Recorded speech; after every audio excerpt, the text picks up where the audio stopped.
1, 2, 1, 2, 1, 2. There you go, sir. Hello, ladies and gentlemen. We are here for our second session of the Q&A today, and I'm joined by three-time Michelin Star winning chef Marco Pierre White. As always, I'm going to ask a question to get the ball rolling, and then we'll throw things out to the crowd. So, Marco, as we discussed just a few minutes before, technology has kind of disrupted every industry we can see. Has that influenced the restaurant trade, or do you think that's something that may be coming? Well, when I think back to when I started 40 years ago in a kitchen, kitchens were very, very basic. They really were. And when I think today how technology has improved cooking, also not just improved it, creating desired effects, but also creating consistency. And so therefore, technology, even it's assisted, even something as simple as a microwave has its uses. Maybe not very many, but it has its uses. For example, if you want to cook marrowbone, it's the best way to cook marrowbone in the shank. It really is, it doesn't shrink it, it just cooks it. If you're roasting whole kidneys, it's best to start them in the microwave and then finish them in the pan. So therefore, the center's pink and the outside is caramelized and crispy. So therefore, they do have their uses. And I think I can only speak for my world, is strip off the blinkers and accept what the modern world has to offer, but use it accordingly. Very good. So maybe not as much in the traditional kitchen, but it definitely has its benefits as far as food science is concerned. Right, we're going to take some questions from the crowd. So if you have one, put your hand nice and high in the air. We'll bring a microphone over to you. Yes, hello, madam. I hope you're going to give me multiple choice. No. A, B, or C. Okay, first question. Do you like molecular gastronomy? And number one. Number two question. Second question. Well, can I answer them one by one, madam? Otherwise you'll confuse me. Yeah, sure. As you will have learned, it doesn't take much to confuse me. Yeah. So number one, I don't really know what molecular gastronomy means.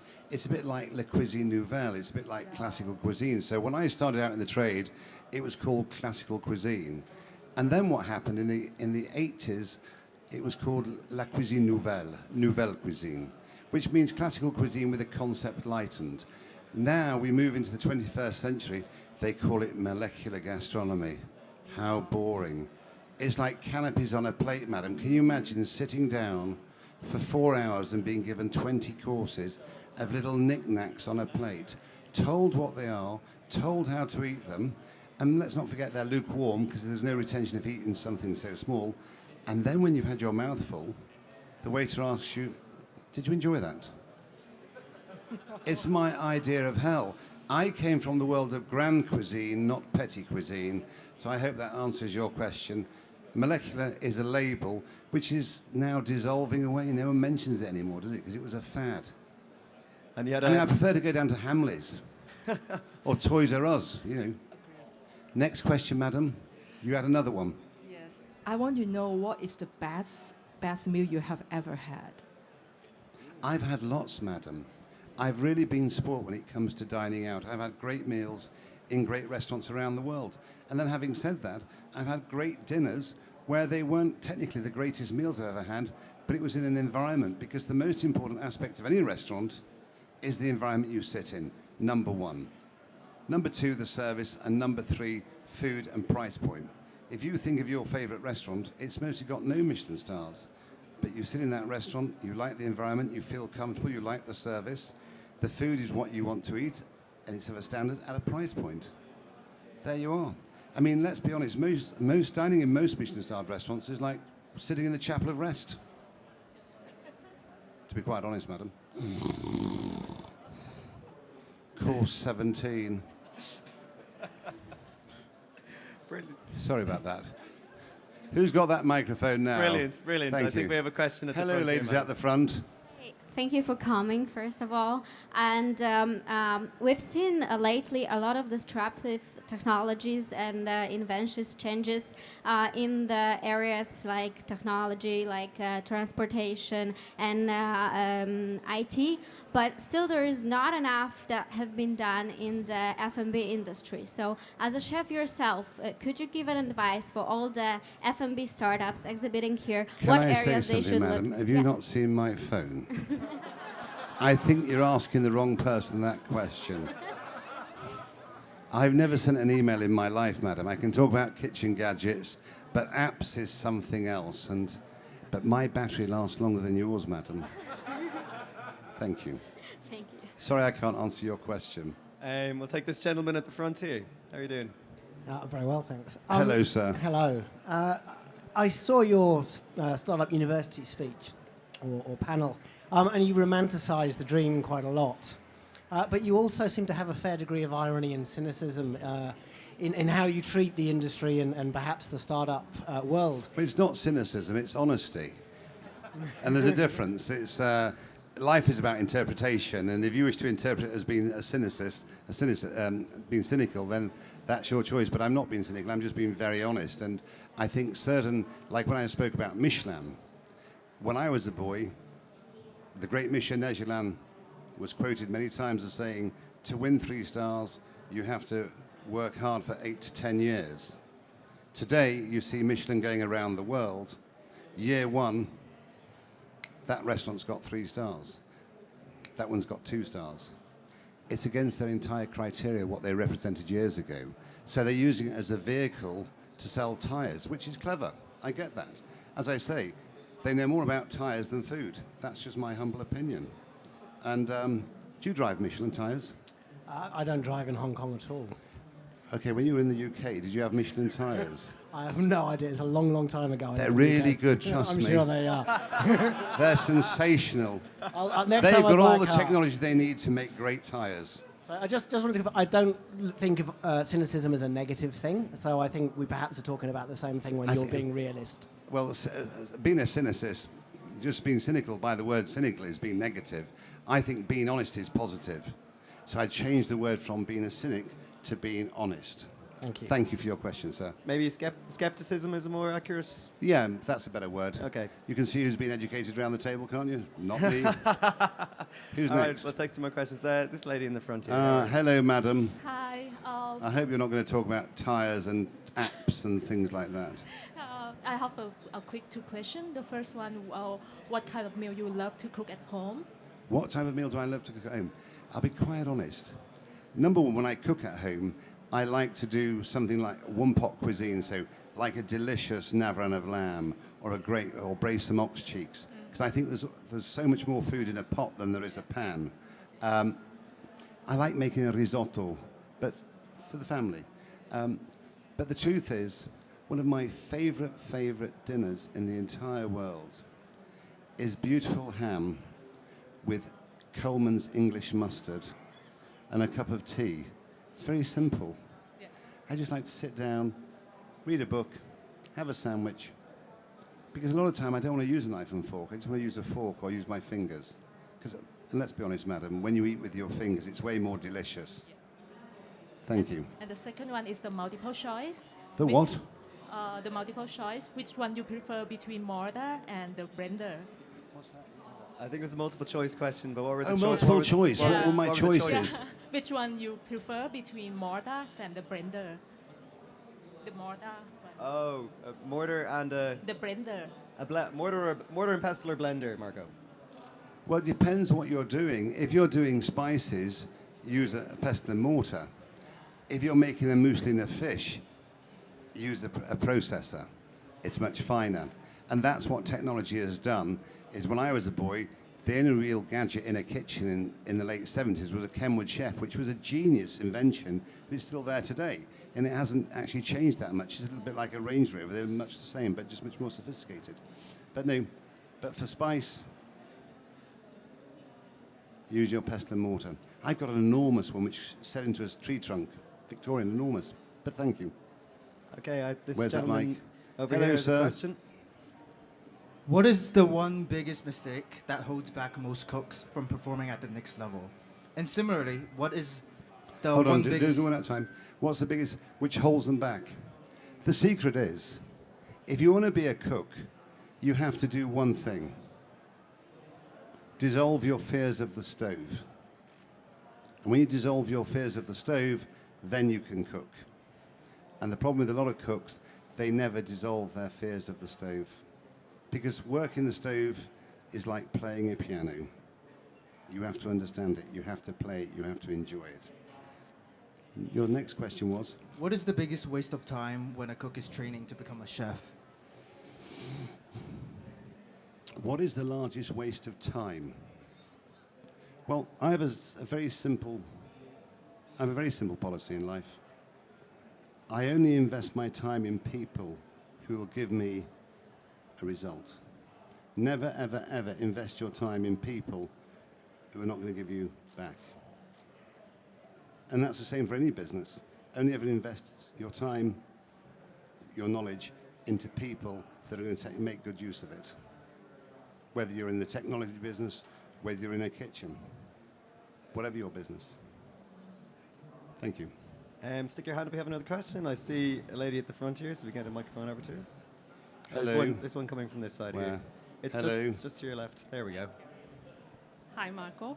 Hello. Hello. In MasterChef Australia Season 8, you expressed your love for Indian food with a certain chef called Miss, I don't know what the name was. She was a nice girl. She's a nice girl. I liked her. Yes, you liked She made her. a good curry, that girl. Exactly. So my question is, would you ever, have you ever thought of coming to India to experience the food, or perhaps just open a restaurant there? Well, firstly, I spent 3 weeks in Sri Lanka last year, which, to be quite honest, is, number one, I was a vegan for 3 weeks, because a lot of it's vegetarian. But I've got to say, what was amazing was their understanding and their use of spice, and the simplicity of their methods to create something delicious. So I went all around Sri Lanka. And what was interesting is in some of the villages that I arrived, there was 4 generations of ladies, Right. which was extraordinary to watch.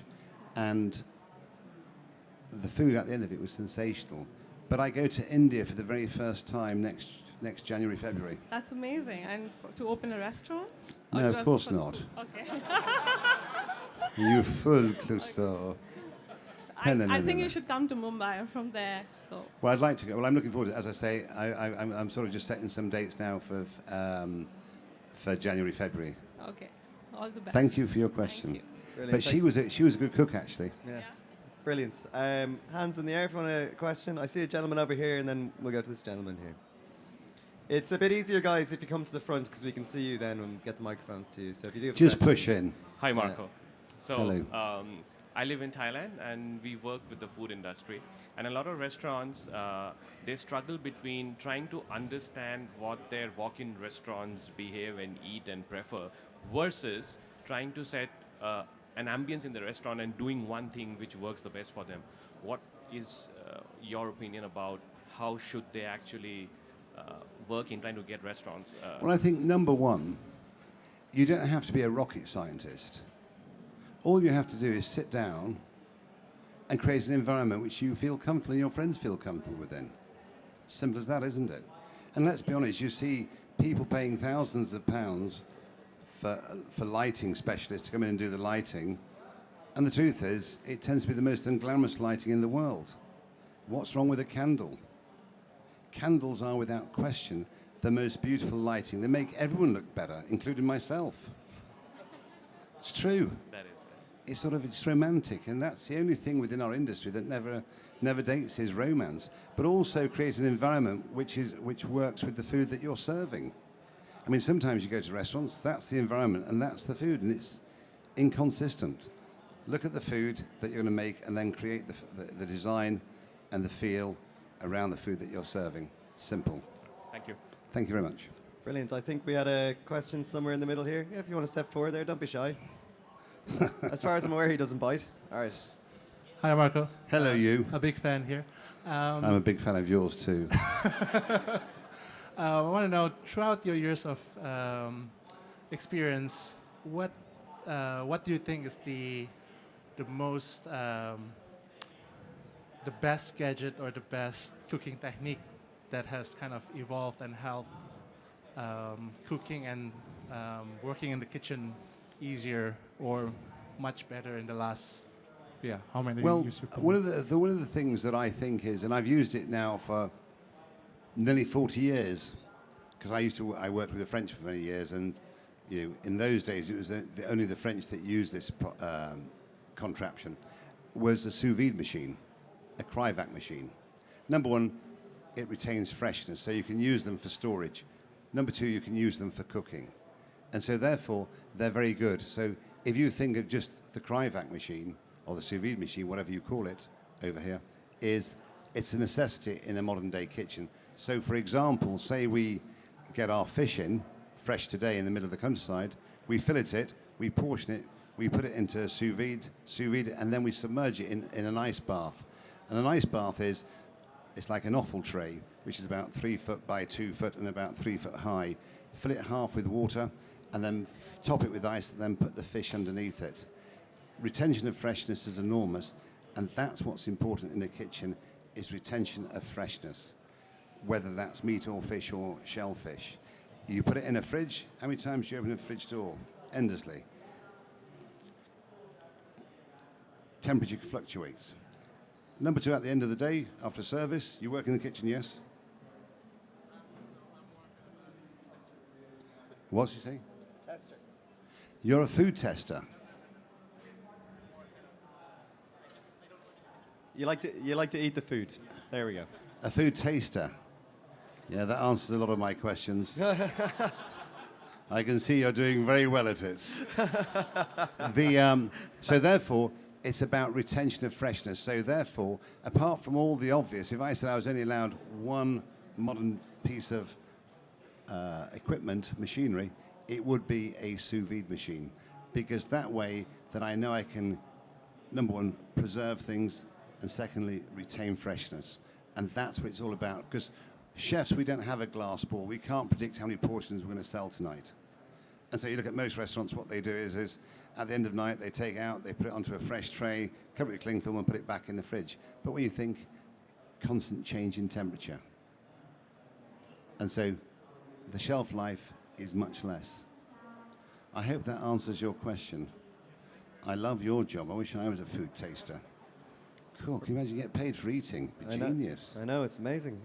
Cool. We're running low on time, so we might go for 2 more questions. So if you have some, put your hands in the air. I see one there, and we're going to you after that, sir. So Push your way in, sir. Come on in so we can see you. They want you on the camera. All right. I'm gonna help my friend. He's a food blogger. Do you think cuisine has entered into a new era? Because more and more people are craving for Michelin Star restaurant. And what's the difference currently, like you say, 10 years ago? Do you think it's steering at the right direction? Let's break this question down, because it's like 5 questions in one question. Yeah, but it's really a So the big first paragraph. question is the first question. First part of that question, please, sir. Do you think cuisine has entered into a new era? Well, the truth is, I'm a classicist, and those classical methods are still there. We live in a world of refinement, not invention. It's like, people think they can be original. Why be original when you can be simple? I mean, let's be honest. Cooking is a philosophy. It's not a recipe, unless it's pastry, and then it's chemistry. It's all about feel. I accept that some chefs cook by numbers. Some artists paint by numbers. But just keep it simple. That's what it's all about. And the methods are exactly the same. And they can label it molecular, but the truth is, it's classical cuisine. That's all it is. We live in a world of refinement, not invention. What's the next part of that question, sir? He said that more and more people are craving for Michelin Star restaurants. What's the difference between current and, you say, 10 years ago? Current and what? What's the difference between the current Michelin Star restaurant and the Michelin Star restaurant maybe a decade or 2 ago? Well, in the old days, I thought I answered it earlier, but I'll say it again. If you go back years ago, there's a great book called Au revoir, by the American journalist called Bernstein or Bernstein. And there's also the book by Bernard Loiseau. And if you read what the old inspectors of Michelin said within those two books, and then you listen to the modern day Michelin inspector, they're worlds apart. So the great man Michel Negelin, Mr. Brown, who was then inspector of England and then became the head inspector of France, what that you had to do was prove consistency over many years before they dished out the stars. They had to believe in you. And secondly, you had to be behind your stove. They would never give 3 stars to a chef who wasn't behind his stove. As I say, today, in my opinion, they dish out stars like confetti. But that's just my opinion. I believe that Michelin have devalued their own currency because they've changed what I believe Michelin were. They're not today. Did they say thank you on the end of that? I think so. Good, good. Then what they should have said is, please thank Marco for answering my question. Yeah. It's quite a long question, though. You've got another question, have you? I think it's way too long. Maybe. Okay, let's read. We're all ears. Let's hear. Come on, let's hear. Come on. What's the last question? Do you think it is steering the right direction? It's not for me to say whether people are going in the right direction or the wrong direction, but all I will say is let's cook things people want to eat. It's as simple as that. There you go. I mean, let's be honest, turning up to most restaurants today is like going to a canopy party. It's style over substance, which then doesn't satisfy you. It's like a very beautiful woman who doesn't talk. Thanks very much. Well, we're going to go on to our last question over here. Thank you. Hi, Chef. Hello, Marco. Hi, Marco. Has the line between creativity and business ever been an obstacle for you? I can't hear you because of the applause they're getting. We just got to make sure in about 60-second times we make a bigger applause than they made over there. Has the line between creativity and business ever been an obstacle for you? Well, let's be honest, most menus are written by accountants. They really are. And it's percentages. I've never worked to percentages. I won 3 stars, never doing a stock take, never looking at the price of anything. And I was very fortunate that I ended up in a position where I could do that, where I didn't have to look at a GP, I didn't have to do a stock take. I could buy whatever I wanted.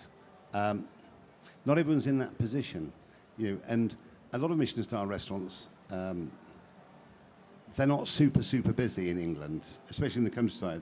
And so there's that fine line. And they have to look at portion control. They have to make things look bigger than they are by making them look fluffy. I'm a great believer. Generosity should be your garnish. Plate presence. I don't like small portions. That's why I like coming to Asia. They put the food in the middle of the table. It's a masterpiece. It's hot. I don't like cold food. So I think, something. I think when you allow the accountants to dictate in the world of gastronomy, it shows. It really does. If you're going to use truffles, you're going to use caviar, you're going to use foie gras, then use it. Otherwise, don't bother. Put your money elsewhere. Simple as that. Ladies and gentlemen, Now, Marco Pierre this is White. where we applaud our host. There we go. Nice and loud. Let's do the job. There we are. Come on. Thank you very much. Cheers.